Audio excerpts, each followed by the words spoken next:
Good morning. ONS दर्शन समस्त को स्वागत करुच्ची। आज आम जानिबा जुक्ति बा आर्गुमेंट। जुक्ति करने पूर्वर आम मानसिक स्तर रे किछि ना किछि कार्यर घटी थाए, ताहा अनुमान स्तर रे हो बा चिंतन माध्यम रे हो। तेणु अनुमान हेउची एक मानसिक प्रक्रिया। यह जेतेबेले भाषा रे प्रकाशित हुए ताहाको आमे जुक्ति कहि थाउ। जुक्ति करने पूर्वर आमर मानसिक स्तर रे किछि ना किछि अनुमान स्तर रे कार्य हेउ बा चिंतन माध्यम रे किछि ना किछि कार्य घटी थाउ। यह जेतेबेले आमे भाषा रे प्रकाश करथाउ सेतेबेले कोन हुए ना सेतेबेले ताहा जुक्ति रे परिणत होई थाए। जुक्तिर दुईटी अंग थाए। सेमान हेले कोन ना सेमान हेउचंती हेतुवचन बा हेतुवाक्य बा जहाको आमे प्रेमिस बा प्रेमिसेस कहि थाउ एवं अन्यटी हेउची सिद्धांत बा कंक्लूजन कहि थाउ। यही जुक्ति आमे दैनंदिन जीवन रे अनेक गुडी जुक्ति व्यवहार करि थाउ। जुक्ति ताहा परोक्ष भाव रे बा अपरोक्ष भाव रे होई थाए।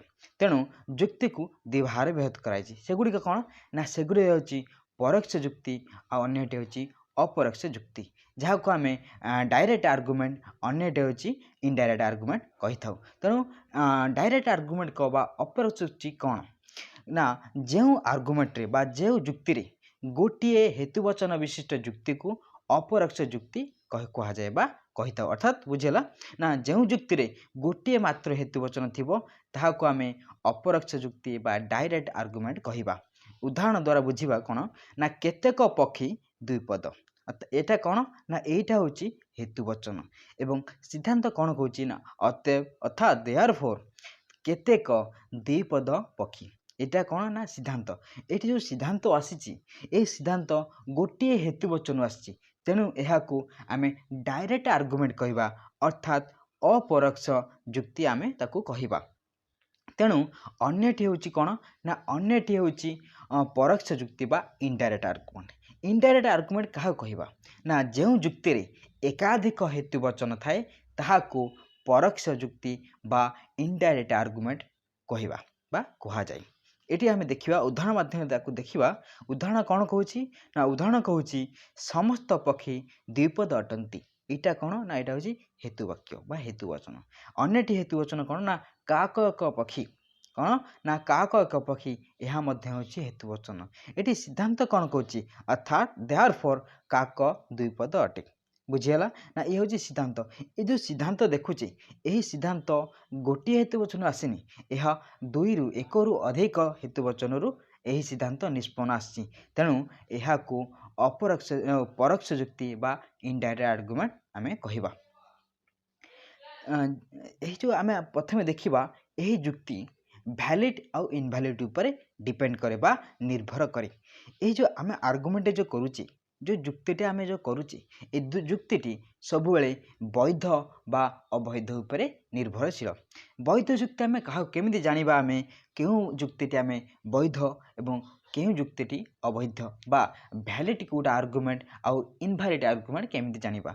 आसुन देखिबा केमिति आमे इनवैलिड आर्गुमेंट जानिबा केमिति आमे वैलिड आर्गुमेंट जानिबा। प्रथम आमे जानिबा वैलिड आर्गुमेंट बा वैध जुक्ति कोटा ना तर्क वचन रु सिद्धांत जदि ठीक भाव में निष्पन्न होई थाए ताहाकू तेबे ताहाकू कोन ना सिद्ध बा वैध जुक्ति कहा जाए।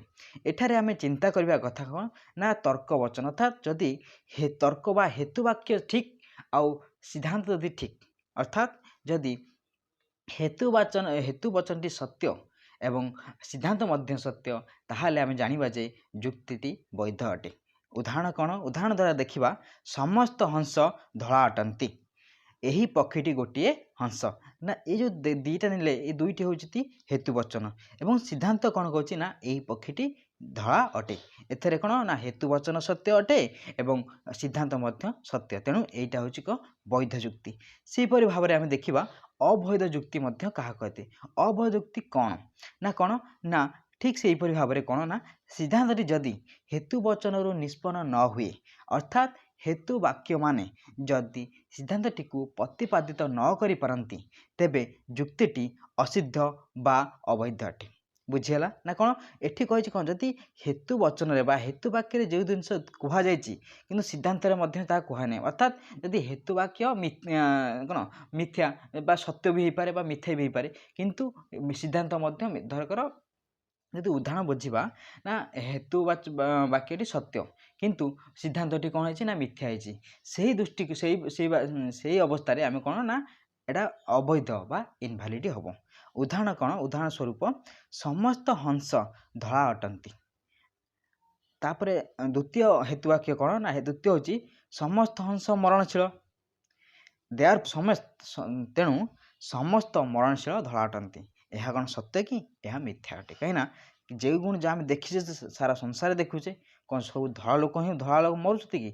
ଧଳା କଳା ବି ହେଇପାରେ, ବିଭିନ୍ନ ପ୍ରକାର କଲର୍ ହେଇପାରେ, କିନ୍ତୁ ଏଠି କ'ଣ ନା ଧଳା କଥା କହି, ତେଣୁ ଏଇଟା ମିଥ୍ୟା ଅଟେ ବା ଇନଭାଲିଡ୍ ଅଟେ। ବୁଝିହେଲା ନା? ଅବୈଧ ଯୁକ୍ତି କ'ଣ ନା ଯାହା କ'ଣ ଯଦି ହେତୁ ବାକ୍ୟ କ'ଣ ସତ୍ୟ ହେଇଥିବ ସିଦ୍ଧାନ୍ତ ମିଥ୍ୟା ହେଇଥିବ ତାହାକୁ ଇନଭାଲିଡ୍ ବା ଅବୈଧ ଯୁକ୍ତି କୁହାଯିବ। ବୁଝିହେଲା? ଧନ୍ୟବାଦ। Thank you.